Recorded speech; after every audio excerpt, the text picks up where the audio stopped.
kilos, maraming puso ang nabihag. Minsan siyang naging mangingisdang sumisisid sa lalim ng dagat at sa lalim ng damdamin. At minsan din niyang isinabuhay ang katauhan ng ating pambansang bayani na si Gat Jose Rizal na may talino, tapang at puso para sa bayan. Ngunit higit pa sa mga papel na ginagampanan niya sa harap ng kamera, mas kahanga-hanga ang mga papel na ginagampanan niya sa tunay na buhay. Bilang isang ama, asawa, aktor, musikero at isang taong nagbabalik loob sa Diyos. Wala siyang takot sa kahit anong iba tong papel sa pelikula man, sa buhay o kahit pa sa bingit ng kamatayan. Mga kapatid, samahan niyo ko sa isang masaya, malungkot, nakaka-inspire na kwentuhan sa nag-iisang Cesar Montano. Ako si Julius Babaw, asawa, ama, anak, kaibigan, kakwentuhan. Sa bawat aspeto ng buhay ko, may iba't iba ang kwento. Ikaw ba? Anong kwento ng buhay mo?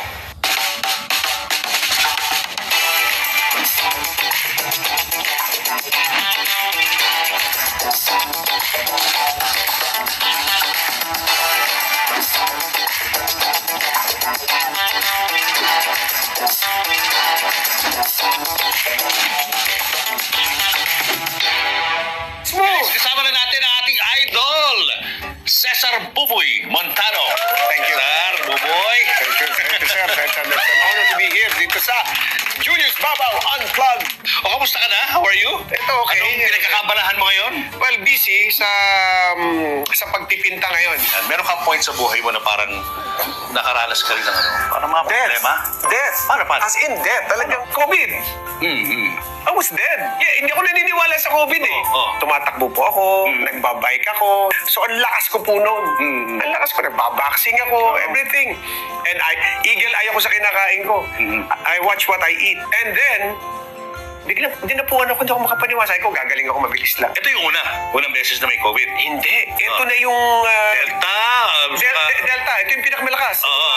2021 August. Sabi ko, hindi. Malakas ako eh. So, 13 days ako dito sa bahay. I was trying to heal myself.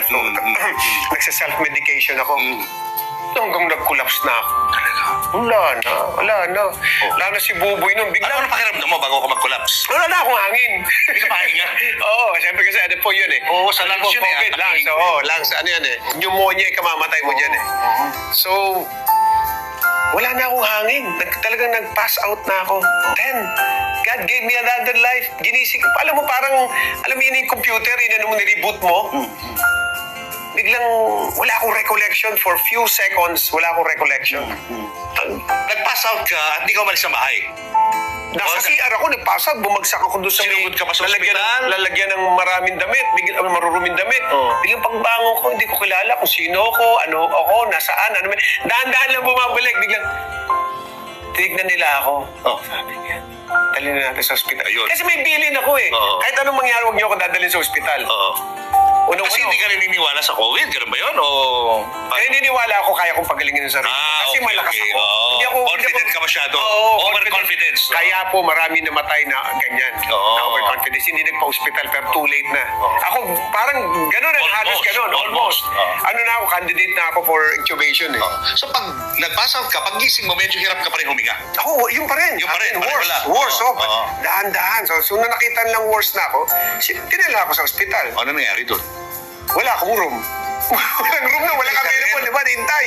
Buti na lang mayroon nakitang kwarto. Sa ibang hospital na, di ba, nalipat ako. So, nandun ako, i-intubate na ako. Wala na eh. Sabi nga, bigyan muna natin ng overnight muna, Cesar. Isa, bukas na lang natin i-intubate. Nag-progress into positive. Gumanda yung ang hangin ko. I think hindi na ako na-intubate. Dire-diretso na yun. Hanggang nalipat na ako doon sa tawag dito recovery room. Wala na ako sa... Kasi iba yung mga kwarto ng mga COVID eh. So nilipat na ako.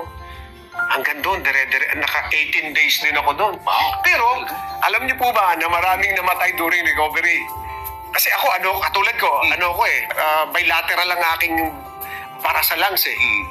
Yung para bang itinataas ko lang yung kamay ko para kung tumakbo ng 5 kilometers. Nakahiga ka. Kasama yung tama mo No? Oo, wala na. Muntik na naman ako doon. Oh. Kasi nga sa recovery, muntik ako doon kasi hindi ako makapunta ng CR. Tumayo, sinubukan kong tumayo at lumipat doon sa, alam mo yung upuan na may butas kung saan ka dudumi. Oo. Hindi mo kaya. Hindi ko kaya pero pinilit kong kayanin. Masama palang desisyon nyo. Muntik na naman ako. Sabi ko, goodbye. Hinihintay ko na lang kung mag-blackout. Tapos sunduin na ako ng nanay kong nawala na. At anak, salamat. Hinihintay ko na. Yung mga kaibigan mo na pumana mo. Well, gano'n na lang eh. Parang may bumulong sa akin. Dumapa ka sa kama. So dahan-dahan, siyempre dahan-dahan kung dumadapa. Maganda pala kaya pala mayroong instruction ng doktor na kailangan dumapa ka, nakadapa ka. Kasi gumaganda pala yung situation ng lungs mo. Pag nakadapa. Oo, pero dahan-dahan kong ginawa yun. Talagang hanggang yung isang bunggo kong hangin, naging 2 bunggo, naging 3, hanggang Na-appreciate talaga. Kung ano kahalaga ang hangin, no? It's not my time yet. Diba? Oo, hindi pa pala time ni Buboy. And how do you feel now? How has this experience changed you as a person? Talagang hindi mo hawak ang buhay mo. There's one great divine up there in heaven na talaga nagbibigay ng araw ng kapanganakan at araw ng kamatayan. It's not my time yet. I still have purpose here. And I want to give all this life, the rest of my life. From that day on, sabi ko, sa Panginoon niya yan, sabi ko, siya bahala. And I will follow, sabi ko ganun. So, eto na yun. So, dapat si Buboy may magawa talaga para for his purposes. Sa kwento ng kanyang buhay, hindi itong unang pagkakataon na nakaharap ni Buboy ang anino ng kamatayan. Dahil dinanas niya ang pinakamasakit na maaaring maranasan ng isang magulang, ang mawalan ng anak. Just to share with you, yung araw na yun, wala na, lagi ko tinatawag yun pangalan niya Every morning, Angelo. Si Angelo. Every morning pa rin nung wala siya. Nakagawian ko na kasi every morning siya yung body ko May laging kung ano mo, mag-exercise ako, tatakbo ko, may gagawin ako. Dami kong ginagawa sa buhay. So, tatawagin ko kagad siya. So, minsan nakakalimutan ko, natatawag ko pa rin siya. Ganon kasakit. Ay nga pala, wala na pala siya. So, ganon kasakit yun. So, it took me time to embrace the reality. Paano ba hinandle yung guilt ng mga panahon din? I'm sure every parent experiences guilt kapag may namamatay na anak niya. Yeah. Paano ba hinandle? Wala. Kailangan ibigay mo sa Panginoon yun You cannot do it alone. You cannot do it alone. God allows everything to happen for a purpose. And pag sinarili mo yun, mapapariwara ka lang. Lahat yun, iniiyak mo na lang sa Panginoon yun lahat, di ba? Galing kung paano mo hina-handle ng lahat ng mga pagsubok sa buhay mo. Simple lang po yan Meron tayong transistor, meron tayong radyo. Saan, may binili kang, di ba, machine. Pag nasira yun, di ba, meron yung kasamang, pag binili mo yan, merong kasamang papel na ando doon yung instruction. Siyempre, may instruction So sa buhay natin, instruction, yun yung salita ng Diyos, Bible. Paano ba gagawin to? Tapos may number din, pag nasira, sa mo dadalhin. So sa kanya ka rin babalik. Doon sino ba nag-create no? Sino ba producer no? Di ba? So padali mo sa kanya, our life the same. Siya nagbigay, sa kanya ko ibabalik pag mayroong problema. If you don't, pag sinarili mo, mahirapan ka. Baka mabaliw ka nun. Wala pa ako nakikitang successful dyan. Pero walang signs sa parang he's depressed or he's sad? Walang sign. Kasi about love niya yun about ano yan nangyayari sa buhay ng mga lalaki yan sabi ko sa kanya, actually, dinala ko siya rito dahil doon sa Bohol, nangyayari yun. Nakita ko siya, hindi siya, ayoko nang pag-usapan dahil wala na siya. I'm just asking the question so people can learn from this experience. Just in case mangyari sa kanila, sa mga pamilya, alam nila, may idea sila kung paano i-handle yun. Nilipat ko siya rito dahil hindi siya marunong mag-handle ng broken heart na gano'n tungkol sa relasyon. I'm not saying I'm an expert po ako dyan, sinishare ko lang po sa inyo. So, nilipat ko siya rito. Siyempre, makakilala na naman ng bago. Nag-broken heart, gano'n na naman na nangyari. But, wala kasi yung tatay niya rito. Ayun. Pero kung nandun yung tatay niya, ano ko siya, maasikaso ko siya. So, importante po rin talaga ang time. So that made you a better dad after. Mas ano ka na, tutok ka na sa mga anak mo. Opo. Yun na po naging desire ko and my prayer. Of course, madaling sabihin niya na yung desire mo, but you need to ask that from God that make me a better father. Yan. Tama. Make me kasi sabi naman ng Diyos, ask anything in my name and I will do it. Life is all about balance, ika nga. Maraming madidilim na pinagdaanan si Buboy, may kapalit naman itong liwanag. Time pa na nag-separate kayo ni Sunshine, ganyan ka na. Ganyan ang mga paniniwala. Sino nag-made ng first move para maging magkaibigan kayo dalawa ni Shine? Lahat ng yan sa pagbabalik ng Julius Babaw Unplugged. Kanina lamang ay tinalakay natin ang naging madilim na kabanata sa buhay ni Cesar. Pero sabi nga nila, sa bawat pagpanaw ng isang bahagi ng ating buhay, may panibagong anyo ng pag-ibig, paghilom at pag-asa ang muling sinisilang. At isa sa mga pinakamalinaw na patunay nito ay ang bago niyang papel bilang isang co-parent o katuwang sa pagpapalaki ng kanilang mga anak. Pero paano nga ba sila nagsimulang muli ng kanyang dating kabiyak na si Sunshine Cruz? Noong time ba na nag-separate kayo ni Sunshine, ganyan ka na? Ganyan ang mga paniniwala? Meron na because I go to church. My mom was a Seventh-day Adventist. Okay. And si tatay naman from Bohol, bakla yung church. Catholic yung sarado. Oo. That's why we used to go to church Saturday. Seventh-day Adventist si nanay. Then Sunday naman, Catholic naman. Ganun po kami magsimba 2 beses sa isang linggo. Pero puro mga siraulo pa rin kami, di ba? Paano mo i-handle yung ano na yun? Yung challenge na yun? But I know na tumahimik ka eh. You never granted any interviews about it. You were remained silent. Ano yun? Talagang yung decision mo yun? Of course. Bakit? Ba't yun ang decision? Hindi kasi, hindi naman makakatulong eh. Tinimbang ko na eh. God gave me wisdom. Hindi makakatulong sa anak ko kung sasagot pa ako sa mga paratang sa akin, kung ano yung mga negative na sinasabi sa akin eh. Kasi ang babalik, ang repercussion niyan, tatamaan yung mga anak kong babae. Mabubuli lang sila sa school. Kasi if I'm going to put myself in their shoes at gano'n na nag-aaway yung magbabangayan yung lahat yung lalabas sa social media, mga babae pa naman yung ano ko, mga balit. Ako, di bali na ako. So, sabi, bali ako na. Ay, batang kalsada naman ako kahit na ano, tanggapin ko dyan. Ako pa. Sabi ko gano'n. Kung siguro, buti na lang doon yung mga anak ko. So, I kept quiet. And it's best. And God was right.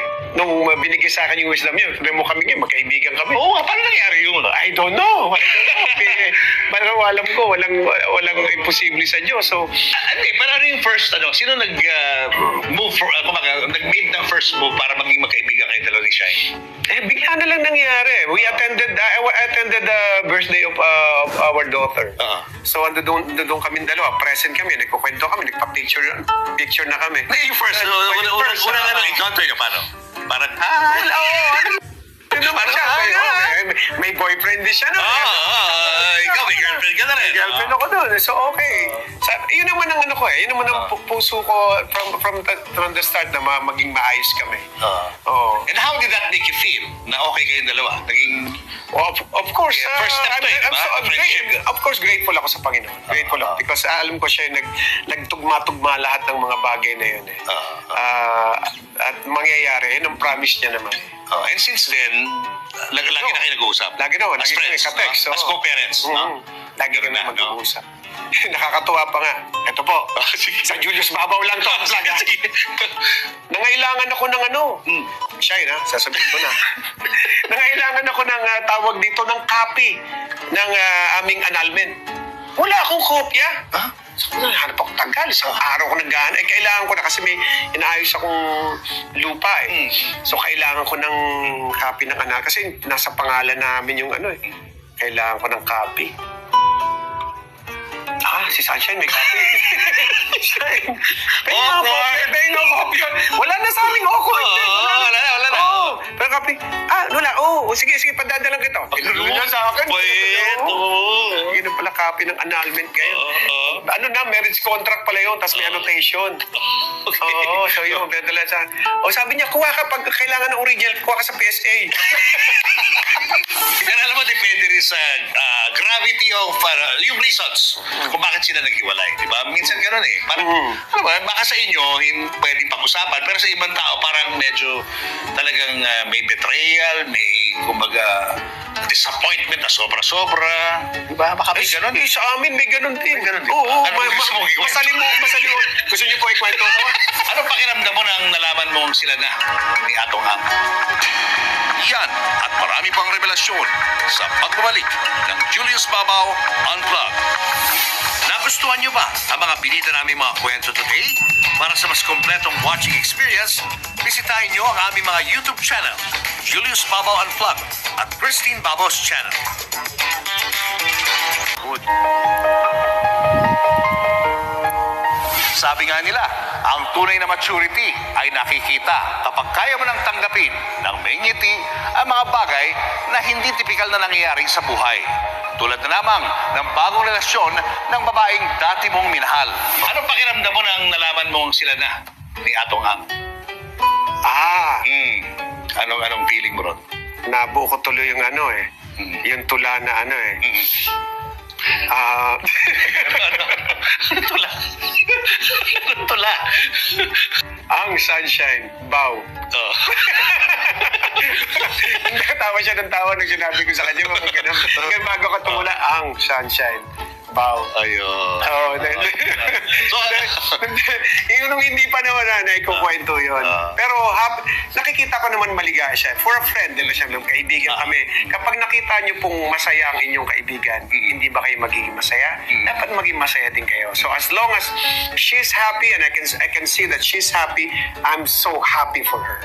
Enormously. Kasi kapag happy ang nanay ng mga anak ko, so ibig sabihin happy din yung mga anak ko. So mas magiging, kasi ang magiging problema niya, siyempre problema ko rin yun. So my prayer always, kasama sa prayer ko palagi sa Sunshine, I always tell her that. Ano? Paano prayer? So of course, pinagpe-pray ko yung mga anak ko. At mga nanay ng mga anak ko. To be safe and secured always and to prosper her always. Yan. Yan ang palaging prayer ko. Everyday po yan. Everyday po yan. Totoo po yan. So, na-meet mo na si Atong? Tagal ko nakakilala yan. Tagal mo na. Nagkakantahan pa kami sa Bellissimo yan eh. Oo. Since nabalitaan mo nga na sila na, nagkita na kayo ni Atong? Oo, nakita na. Kamusta naman? Kami birthday ng anak ko, pero hindi na siya nag-stay. Basta siya, oo. May nagkausap kayo? Oo, nagkausap pa, pero very brief. Very brief lang. Oo. Ikaw naman, okay ka naman. You have your, asawa mo na ba siya? Or girlfriend pa lang? Wala kayong plano magpakasal? Wala. Linawin lang natin kasi baka magtampo naman yung girlfriend mo. Sabihin niya, wala naman pala plano sa akin tong si Bubo. Ay, hindi. Okay lang magtampo yan kasi may susunod naman nakahanda na. Easy! Joke! Ako lang concerned, ha? Si Kuya, tuwa. Concerned ako para sa iyo, ha? Alam mo naman, ha? Kailangan kung ganito kayo magsasalita, magaling kayo humilag, ha? Ay ako po, medyo nag-aral po ako ng martial arts para magaling. Grabe. Kaya nakikita. Dati po, mistiso ako. Nangitim na lang ako ngayon sa mga pasapasa, eh. Seriously, do you imagine yourself having a wife someday? Wala na talaga. Well, hindi ko sinasarado po yung pinto. Of course, kung ano yung kalooban ng Diyos ay sana mangyari sa akin. That's always my prayer. Kung ano yung kasama po yun sa prayer ko every morning, ha, kung ano yung kalooban niya mangyayari sa buhay ko, sa mga desisyon ko sa buhay. For nothing is better than the will of God. Tama. Perfect ang will niya. He's a perfect God. Eh. Ano pa ba better than perfect? In total, magkano karami anak mo? 10. 5 nanay. 5 nanay. 5 nanay? 10 anak? Ba't parang ingit na ingit ka? Parang naingitin? Na-amaze ako. Parang naingitin? Hindi, na-amaze ako. Na-amaze lang. Nililinaw lang. Nagawa ng tao to. Na isang tao na iba-iba nanay. No? Pero, explain ko lang. Baka naman ma-misinterpret nyo. Don't get me wrong. Hindi po nangyari yun at the same time. Hindi lang pang overlapping doon. Meron pong mga pagitan yun. Marunong lang po ako mag-move on. Kaya lang, minsan nag-move on po ako. Nauuna lang yung move on ko. Kasi medyo prophetic po ako eh. All's well that ends well. Ika nga. Masasabi natin sa bawat yugto ng buhay, maging sa bingit ng kamatayan, hanggang sa muling pagbangon at pagharap sa panibagong yugto. Hindi kailanman sumuko ang isang Cesar Montano sa laban. Imiss ka na ng mga audience, ng mga mga fans mo. Kailan lalabas ulit si Cesar sa isang ganyang klaseng pelikula? If ever, kung gagawa ulit ako ng pelikula, gusto ko historical ulit. It has to be a true story. Oo. Kasi iba yung power ng totoong kwento. Iba yung message na nabibigay sa tao. Yun. Kasi yung audience natin kailangan ng mga ganong istorya na merong values na naiiwan sa kanila. They be able to improve themselves also. Doon sa napapanood nilang message sa pelikula. Dapat ganun. Oo. Mga kailan yan? Relevance. When is that gonna happen? Is that gonna happen this year or next year? Soon po. Soon po. Excited na tayo, no? Na makita uli si Buboy sa isang quality film na may pagmamalaki natin sa buong mundo. Ako, salamat. Maraming salamat. Because you deserve it. I mean, icon ka ng Philippine industry. Thank you. Dapat lang. Namimiss ka na ng mga fans mo. Ano gusto mo sabihin sa kanila? Yung mga fans mo na sumuporta sa iyo throughout these years. Of course, una-una, thank you po. Maraming salamat. May God bless you all. At sana po, patuloy niyo po akong subaybayan. Sa dami ng papel na ginampanan ni Cesar Montano sa pelikula man o sa tunay na buhay, isa marahil sa pinakamabigat pero pinakamakabuluhan ay ang pagiging totoo sa kanyang sarili, ang pagtanggap sa kanyang mga kahinaan, at higit sa lahat, ang pagpapatawad at pagbangon muli sa kanyang mga pagkukulang at pagkakamali. Muli, ako si Julius Babaw na nagsasabing ang buhay parang social media. May mga bahaging ka-like, may mga kabanatang gusto mong i-share, may mga yugtong patuloy mong fina-follow. At yan ang mga kwentong ating sisilipin, susundan at babalikan dito sa Julius Babaw Unplugged.